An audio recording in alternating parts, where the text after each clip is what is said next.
Welcome to the first meeting of the Energy Efficiency Working Group of the Georgia State to Federal Climate Initiative, NGO.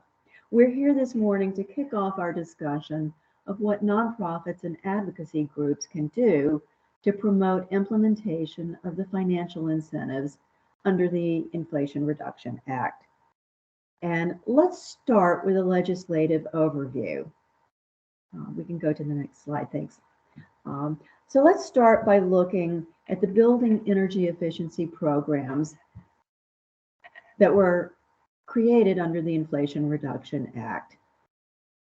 We're going to look in detail at the residential tax credits and the residential rebate programs, but I'd like to call your attention to a couple of things about this chart that help explain the complexity of the task ahead of us.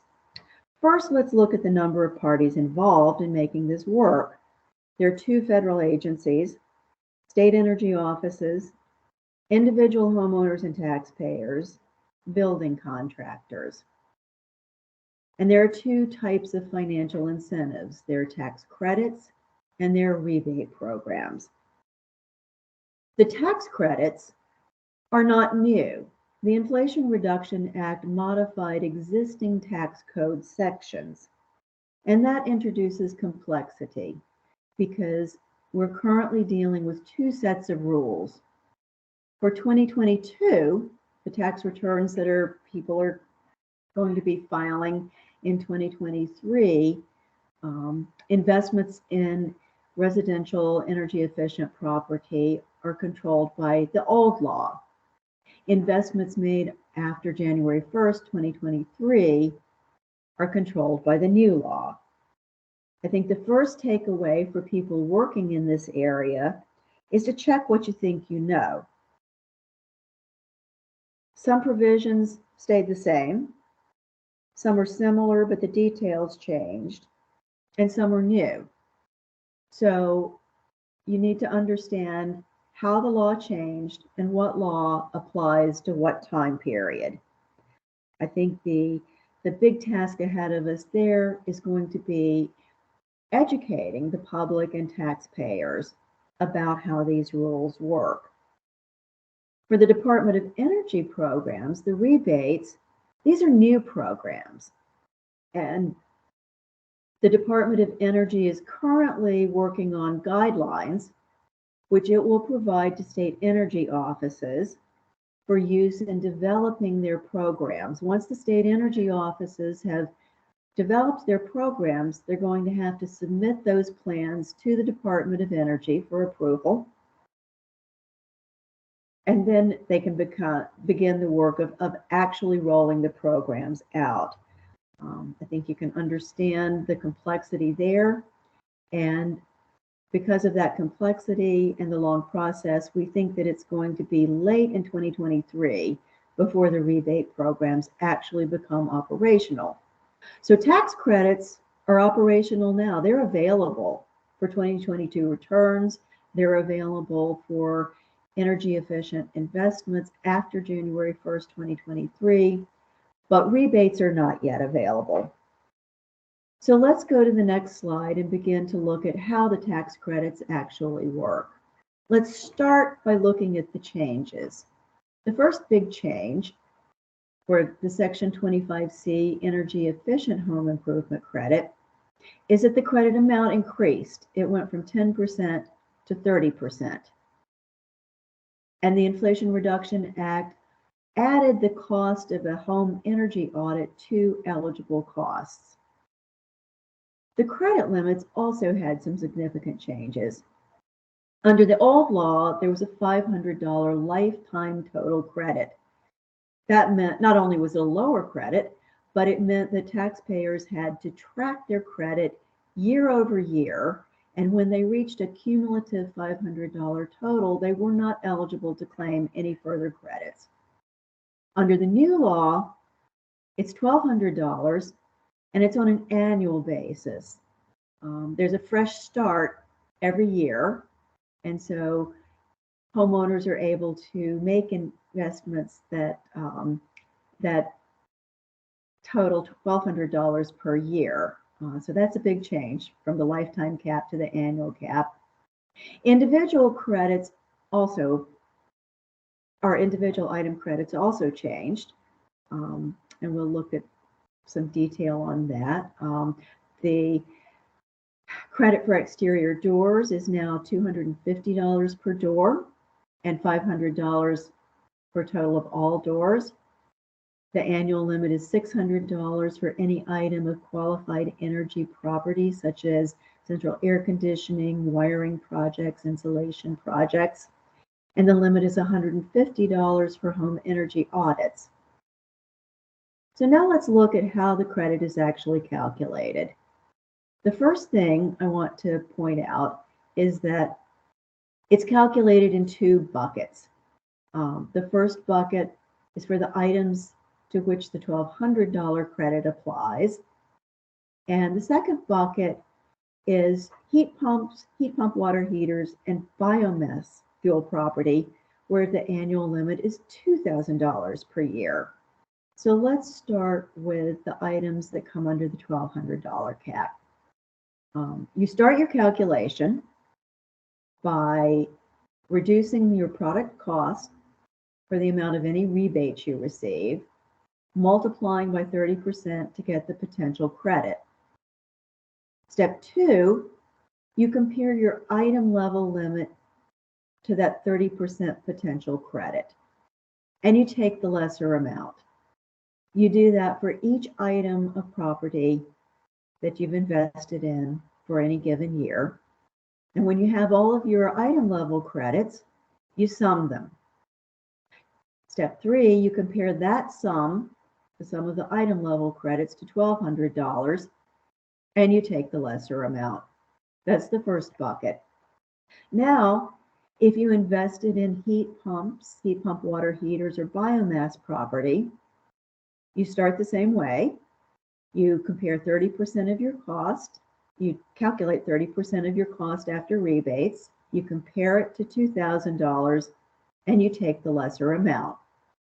Step 5 is to add the amounts from step 3 and step 4 to come up with a maximum potential credit of $3,200. So you take your sum of step 3, your sum of step 4, you compare that amount to $3,200, and again, you take the lesser amount. And now let's look at the Section 25D residential clean energy credit. There were not as many changes to this credit.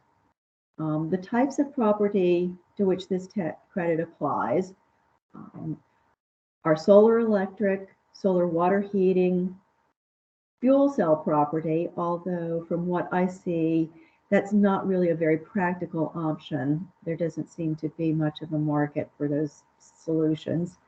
Small wind energy property and geothermal heat pump property. The changes are that biomass fuel property moved from this code section 25D to 25C, which sounds like a very technical change. The practical effect is where there was no cap on the credit for biomass fuel property previously, now there is, because it moved to section 25C and the $2,000 cap applies. However, the Inflation Reduction Act added battery storage technology to the list of qualifying property for the 25D credit. One important thing to know about the 25D credit is that there's no cap on the credit for this property aside from fuel cells. And as I say, there does not seem to be a ready market for fuel cells, so that's probably a little practical import. And now I'm going to turn it over to Ernest to talk about the rebate programs. Thanks, Barbara. Appreciate that. So in developing this presentation, we wanted to look for some tools that could help ratepayers make sense of all the benefits coming from the Inflation Reduction Act. And we were able to find some simple tools that can help people realize how the Inflation Reduction Act can benefit them when it comes to energy efficiency upgrades and highlight some of the challenges and complexities of these programs. The first tool we'll look at is Rewiring America's IRA savings calculator. And the calculator was designed to calculate the benefits available to homeowners and renters. And as you can see here, users input their zip code, homeowner status, household income, tax filing, and household size, which calculates upfront discounts, tax credits, and estimated bill savings per year. The total incentives amount below is a summation of available upfront discounts and tax credits, demonstrating the ability to combine these incentives and save even more.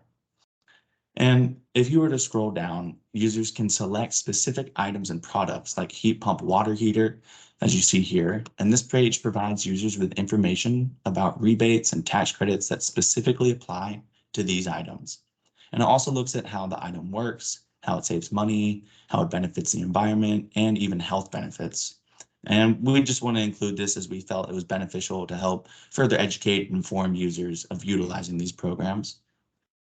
And while the tool shows the combined incentives available, one limitation we noticed was that these combined incentives refers to as if a user did every upgrade available, which is likely to not be the case. And also another thing that users need to be aware of is when you choose a specific item, like heat pump water heater, you can see on the bar graph below showing upfront discounts by income bracket. And the calculator shows that users can save up to $1,750, but only those in the low income bracket of 80 to 150% of the average median income can claim 50% of costs up to $1,750. And if you're less than 80% of the average median income, you can claim 100% of the cost up to $1,750. So those who fall in the 80 to 150% of average median income have to be aware that they can only claim 50% of costs up to $1,750. So it requires some thinking on the user's part to be aware of this. Another thing we wanted to highlight is that the other rebate program, whole home energy reduction rebates, is included at the bottom of the electrification rebates list named efficiency rebates, as you can see here at the bottom above tax credits. For users to get more information on this rebate, you would just go to the same list of upgrades as you see here where heat pump water heater is and scroll to the bottom and select efficiency rebates. We just wanted to emphasize this rebate program to make sure users know where it is in this tool and explain how it works and provide extra links that provide updates on this specific program.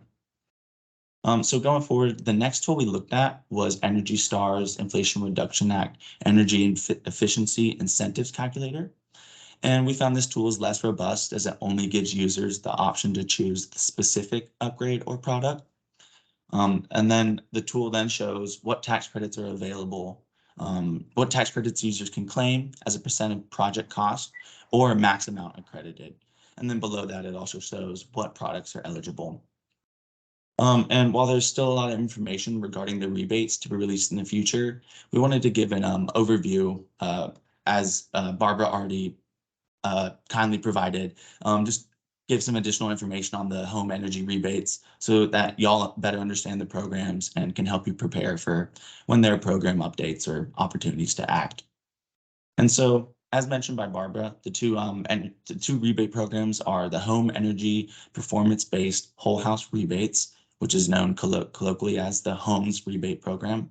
And then there's the High Efficiency Electric Home Rebate Act, known as HERA. The HOMES rebate program helps residents make their entire home more energy efficient, while HERA provides rebates for low and moderate income families to electrify their homes by designating rebates for specific appliances and purchases and upgrades, as Barbara mentioned earlier. And I just wanted to point out that households can't receive two rebates for the same upgrade. For instance, if they claimed a HOMES rebate program for a heat pump, they also can't get a rebate through HERA for that heat pump. So going forward, $8.8 billion of DOE funds are going toward the home energy rebate programs nationwide, and Georgia will specifically get $219 million in funding for the home energy rebate programs. The goal of these rebate programs is to develop, implement, and subsidize residential energy efficiency and electrification projects in the U.S. And by accomplishing that goal, these programs hope to achieve helping individuals and households lower their energy bills and create a more comfortable home. It also increase access and implementation of residential energy improvements, attract and retain a qualified workforce, spur durable market demand for residential efficiency and electrification by demonstrating the value of these energy upgrades and efficient homes to homeowners, tenants, and investors. And to best react to the design of these rebate programs, it is important to understand their timeline, which Barbara touched upon earlier. And we just wanted to give an infographic just to lay it out and provide a little more information on this. And so while there's still a lot of critical program updates to come, let's just look at the current deadlines and specifically the Office of State and Community Energy Programs projected development timeline. So the first step from DOE side is to release the request for information, which has already happened. And a request for information is designed to inform the DOE's development of the Home Energy Rebates Program. And they have hosted the Home Energy Rebates Program, RFI, on the EERE exchange, where individuals, organizations, and communities can submit a response or fill out a survey that includes 60 questions regarding equitable program design, tools, metrics, and sustainability measures. And states and organizations' responses to the RFI are due by 8 p.m. on Friday, March 3rd, 2023. So it was important for coalition members and organizations to make their comments or sign on to these comments as soon as possible. The next step is for the DOE to publish their finding, application, and program guidance. While there's not a set date for this yet, SCCP anticipates that DOE will release the programmatic guidelines and program applications to states and tribes by mid-2023 once they have processed the responses to the RFIs. And state energy offices and tribes will then need to submit how they plan on meeting the key requirements laid out in the Inflation Reduction Act. And this will cover things like how income verification and deployment verification will be determined. And once states and tribes submit funding applications, the DOE will be able to release the funds. And in the meantime, if any organizations or states have questions or comments, feel free to contact the SEP team at the email listed in the slide. And they will follow up with you with more information or set up a meeting as needed. As Barbara mentioned, the rebate programs will be available through September 30th of 2031. And so looking at the next slide, we just wanted to give you a quick glance at the potentially eligible equipment and housing types where rebates apply. I'll just kind of go over a few. So you can see for the installation, rebates may apply for electric heat pump clothes dryer, electric heat pump for space heating and cooling, air sealing, duct sealing. And if you look down below at the following types of buildings where it's eligible, you can see single family homes, multifamily residential buildings, newly constructed homes, and rental properties. And then the next slide, we just wanted to look at some of the key questions for that SEP released that they're looking at to ensure high impact. And these are just good things to keep in mind when responding to the RFIs or program designs and applications, as these are high priority considerations for them in their design. And I'll just go over touch a few, but obviously, please, we'll send out the presentation so you can use this slide as future reference. But in terms of program design, they were looking at what elements of a rebate program would benefit from having regional or national consistency. In terms of application considerations, do states prefer a single consolidated application for the two home rebate provisions? In terms of technical assistance, what program design and implementation support from DOE and national labs would be the most useful to states and tribes? And then jumping down to income eligibility verification, how can we make income eligibility verification simple and effective? So yeah, these are just some questions that we really wanted to emphasize that people are thinking about when they're moving forward as this program is updated and more information is announced.